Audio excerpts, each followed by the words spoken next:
narito tayo ngayon upang matunghayan ang talaga namang nag-iinit at talagang napaka-latest na issue ni Ate Erica. Sa pagpapatuloy ng ating istorya, pangit daw talaga ang ugali na ipinakita ni Ate Erica pati na rin ang kanyang ate na si Sheila May. Sabi pa nga ni Kalingap Val ay magaspang daw ang uri ng ganong ugali na dapat hindi tinataglay ng mga apo dahil lalo na ang kanilang lolo at lola ang nagpalaki at nag-aruga sa kanila. Kaya nga daw kung sino nga daw dapat ang una nilang pasasalamatan at gagantihan ng mabuting loob, ito daw ang kanilang lolo at lola. Dahil ito daw ang mga tao na nag-aruga sa kanila. Saka kay Owen. Ngayon wala na. Wala na. Sige lang nga, Prabba, di na kayo binablog. Ay, di na. Si Ruel, gano'n, di wala na rin si Ruel. Wala na din po. Nag-vlog. Wala na din po.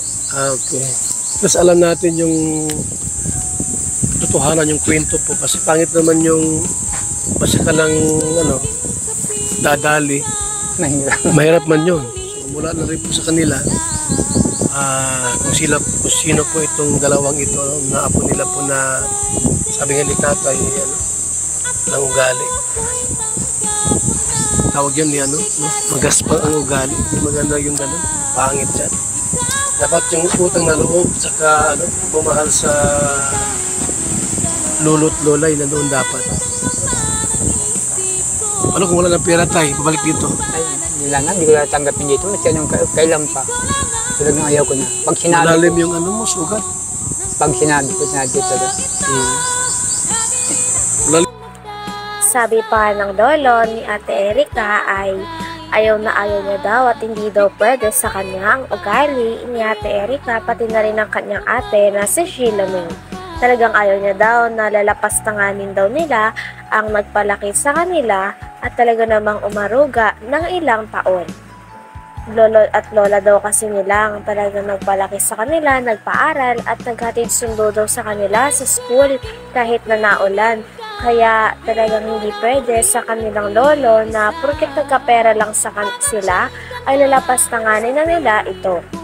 Wala nga daw siyang pakis sa pera nila Ate Erica, ngunit ang sa kanya lang ay ang ugali talaga ang dapat nilang ayusin sapagkat dapat hindi nila ginaganon tratuhin ang mga taong nagpalaki at nag-aruga sa kanila ng maayos ng bata pa sila. Tess, kaya pumunta kami dito at makausap din po namin kayo para alam namin yung mga dahilan.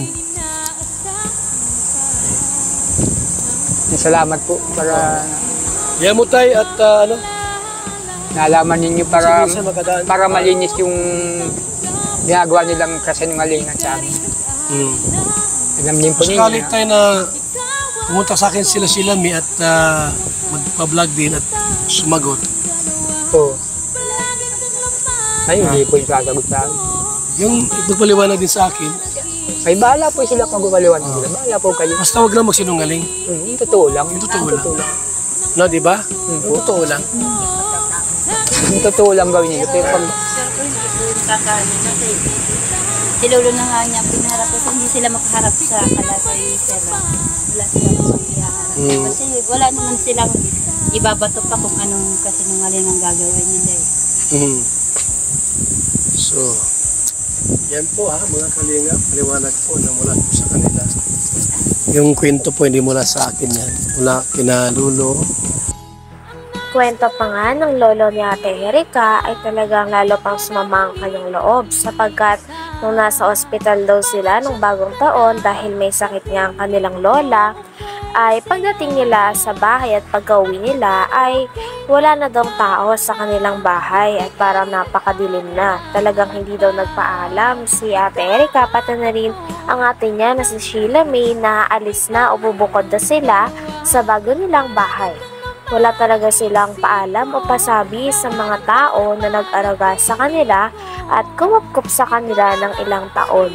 Kaya naman napakalaki nga ng galit ng lolo nila sa kanilang dalawa dahil nagawa daw nilang lapastanganin ng mga tao na nag-alaga sa kanila at nag-aruga.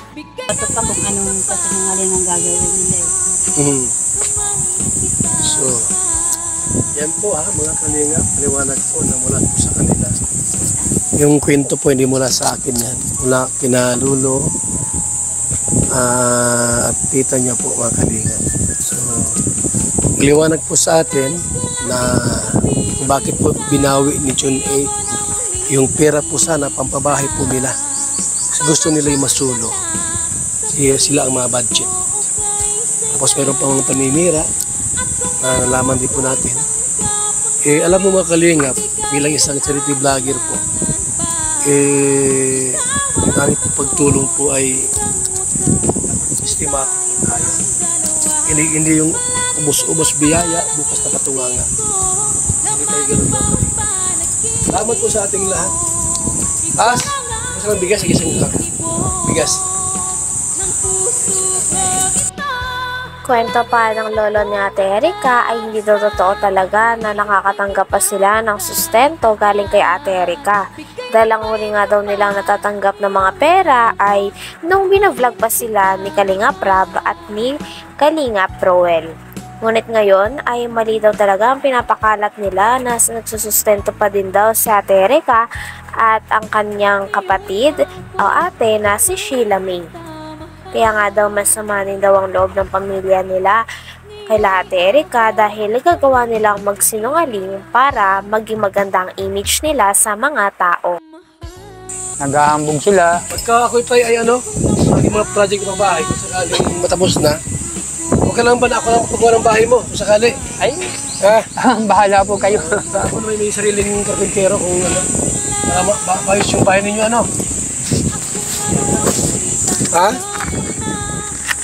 Salamat Ate, po. ano mo? Ay, Sige na. salamat po.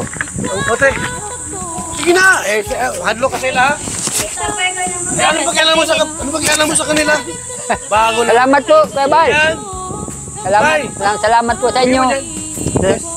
Sa lahat na grupo ninyo. Ako magkampi mo tayo, ha? Ayun po. Ha? Salamat po. Kasi senior citizen kayo, dapat malmali ang senior citizen. Ayun po. Isa pa rito.